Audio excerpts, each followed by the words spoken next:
Pet detective ഇപ്പോൾ തിയേറ്റേഴ്സിൽ റിലീസായ ഒരു മൂവിയാണ്. ഷറഫുദ്ദീൻ, ജോമോൻ ജ്യോതിർ, അതിൻ്റെ കൂടെ തന്നെ വിജയരാഘവൻ, ശോഭി തിലകൻ, സീത, പിന്നെ അങ്ങോട്ട് പറയുകയാണെങ്കിൽ കുറേ ക്യാരക്ടേഴ്സ് ഈ ഒരു മൂവിയിലുണ്ട്. ഭഗത് മാനുവൽ, അനുപമ പരമേശ്വരൻ.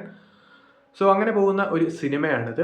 സോ ഈ ഒരു സിനിമ പറയുകയാണെങ്കിൽ ഇതൊരു ഔട്ട് ആൻഡ് ഔട്ട് ഒരു കോമഡി മൂവിയാണ്. പക്ഷേ ഈ ഒരു മൂവിയുടെ പ്രധാന പ്രശ്നം എന്താണെന്ന് വെച്ചാൽ കോമഡി ഒന്നും കേട്ടാൽ ചിരി വരുന്നില്ല എന്നുള്ളതാണ്. പ്രിയദർശൻ മൂവീസ് ഇൻസ്പയർഡ് ആയിട്ടുണ്ട്, അല്ലെങ്കിൽ ഡബിൾ ബാരൽ പോലത്തെ മൂവീസ് ഇൻസ്പയർഡ് ആയിട്ടുണ്ടെന്ന് കാണുമ്പോൾ തന്നെ അറിയാം. പക്ഷേ ഒരു ചിരിയോ കാര്യങ്ങളോ കോമഡീസോ ഫസ്റ്റ് ഹാഫിൽ പ്രത്യേകിച്ച് ആ ഒരു കോമഡീസൊക്കെ ജോമോൻ ജ്യോതിൻ്റെ ഷറഫുദ്ദീൻ്റെയും കോമഡീസ് ഒന്നും ഒട്ടും വർക്കൗട്ട് ആവുന്നില്ല.